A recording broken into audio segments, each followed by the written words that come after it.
Imaginez un instant. En 2022, une toute nouvelle société débarque et fait une promesse incroyable à plusieurs pays africains.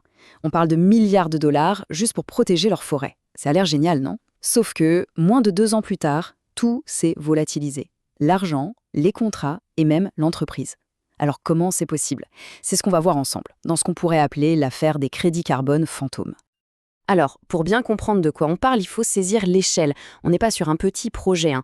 Au total, les accords signés par cette société, Blue Carbon, couvraient, tenez-vous bien, 24,5 millions d'hectares de forêt. C'est juste colossal. Pour visualiser, c'est plus grand que tout le Royaume-Uni. Imaginez ça. Et la promesse, franchement, elle était alléchante. L'idée, c'était un plan gagnant-gagnant. En gros, des pays comme le Libéria, la Zambie ou le Zimbabwe protégeaient leurs forêts, qui sont vitales pour nous tous, et en échange, ils touchaient des revenus gigantesques. Un vrai cercle vertueux, bon pour la planète, bon pour l'économie, bon pour les populations. Le plan parfait, quoi. Sauf que, voilà, aujourd'hui, le constat est brutal. L'entreprise est devenue un fantôme. Les accords, disparus, évaporés. Alors la question c'est, mais que s'est-il passé? Comment est-ce que des engagements aussi énormes ont pu se volatiliser comme ça, sans laisser de traces? C'est ça qu'on va décortiquer. Ok, pour comprendre, il faut revenir au point de départ. On est en 2022 et une nouvelle société fait son apparition, Blue Carbon. Elle est basée aux Émirats arabes unis, dirigée par un membre de la famille royale de Dubaï, et elle arrive avec de très grandes ambitions sur le marché du carbone, avec l'Afrique en ligne de mire. Juste un petit rappel pour être sûr qu'on est tous sur la même longueur d'onde. Un crédit carbone, c'est quoi? En gros, c'est un permis qui permet d'émettre du CO2. Une entreprise qui pollue, disons, peut en l'acheter pour compenser ses émissions. L'argent de cet achat va ensuite financer des projets qui, eux, réduisent les gaz à effet de serre. L'exemple typique, protéger une forêt pour qu'elle ne soit pas rasée. Et c'est précisément ce marché de l'or vert que Blue Carbon voulait révolutionner. Et leur discours, il faut le dire, il était hyper bien rodé. Sur le papier, c'était impeccable. Blue Carbon promettait de protéger des millions d'hectares de forêt, de générer des revenus pour les gouvernements africains, tout en impliquant les communautés locales. Ça devait aussi aider les Émirats arabes unis à atteindre leurs propres objectifs climatiques. Bref, ils se présentaient comme les créateurs d'un tout nouveau modèle pour le commerce du carbone. Le futur, soi-disant. Bon, ça, c'est la belle histoire. Mais, très vite, presque tout de suite après ces grandes annonces, des doutes ont commencé à émerger. Des murmures au début. Des organisations environnementales, des ONG ont commencé à lever le sourcil et à tirer la sonnette d'alarme. Quelque chose clochait. Et le principal soupçon, dès le départ, c'était celui de greenwashing, d'éco-blanchiment si on préfère. L'idée qu'une entreprise des Émirats, donc liée à un État pétrolier, allait, comme par magie, sauver les forêts africaines. Ça paraissait un peu trop beau pour être vrai. Saskia Ozinga, qui a fondé l'ONG Fern, l'a dit très clairement.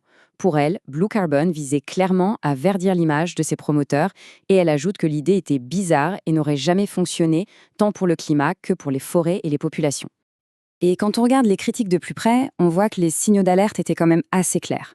D'abord, les accords, totalement opaques. Personne ne savait vraiment ce qu'il y avait dedans. Ensuite, et c'est énorme, les communautés locales, c'est-à-dire les gens qui vivent sur place, n'avaient pas été consultés, du tout. Et puis il y avait cette question, toute bête mais essentielle, qui restait sans réponse. Concrètement, comment allait-il faire pour protéger des territoires aussi immenses? Pas de plan clair. Et la suite, malheureusement, va donner raison à ceux qui doutaient. On va voir maintenant comment tout ce château de cartes s'est effondré, pays par pays. Regardez un peu ces chiffres, c'est vertigineux. On parle de 8 millions d'hectares en Tanzanie, 8 millions en Zambie, 7,5 millions au Zimbabwe, ce qui représente près de 20% de la superficie totale du pays. 20%. Au Libéria, c'est 10% du territoire national. On parle de pans entiers de ces pays qui étaient concernés. Prenons le cas du Libéria. Là-bas, ça a été très direct. Un responsable du gouvernement l'a confirmé. L'accord a été tout simplement arrêté. Terminé. La raison, entre autres, il ne respectait pas les règles qui demandent que les populations locales soient bien plus impliquées. Fin de l'histoire. Ensuite, la Zambie. On prend les mêmes schémas et on recommence. Le ministère de l'Environnement a été on ne peut plus clair. Le protocole d'accord a expiré sans aucune action. C'est-à-dire que rien, absolument rien, n'a été fait. Le projet était mort avant même d'avoir commencé. Et au Zimbabwe, c'est peut-être encore plus fou. L'accord avait été annoncé en grande pompe, qualifié de succès historique, mais quelques mois plus tard, un responsable du gouvernement explique que Blue Carbon n'a toujours pas soumis de proposition formelle. En clair, il y a une signature, des photos, et puis plus rien, zéro. Et voilà, en fait, la clé de toute l'histoire. Le truc, c'est que ce qui avait été signé en grande pompe, ce n'était pas des contrats en béton. Non, c'était des simples protocoles d'accord. En anglais, on dit MOU. Et ça, juridiquement, ça ne vaut pas grand-chose.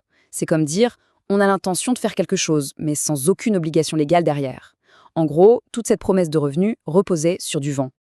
Alors, les accords se sont évaporés. Mais quid de l'entreprise elle-même, Blue Carbon? Eh bien, c'est là que ça devient encore plus étrange. Une enquête de l'organisation Code for Africa a montré que la société, elle aussi, a disparu. Cette chronologie, elle parle d'elle-même. Regardez, lancement en grande pompe en octobre 2022. Et puis, en mars 2023, dernier post sur X. En décembre 2023, dernier post sur Instagram. Et le coup de grâce, le site web de l'entreprise est mis hors ligne. C'est le silence radio complet. L'entreprise s'est déconnectée d'Internet. Et les conclusions de l'enquête sont sans appel. Primo, aucun projet de Blue Carbon n'est enregistré dans les bases de données mondiales de certification carbone. C'est-à-dire, officiellement, leur projet n'existe pas. Deuxio, leurs réseaux sociaux sont à l'abandon, leur site web est mort. Et tertio, le plus fou peut-être, à l'adresse indiquée à Dubaï, il n'y a pas de bureau visible. C'est une coquille vide. Bon, au-delà de cette histoire un peu folle, qu'est-ce qu'on peut en tirer comme leçon?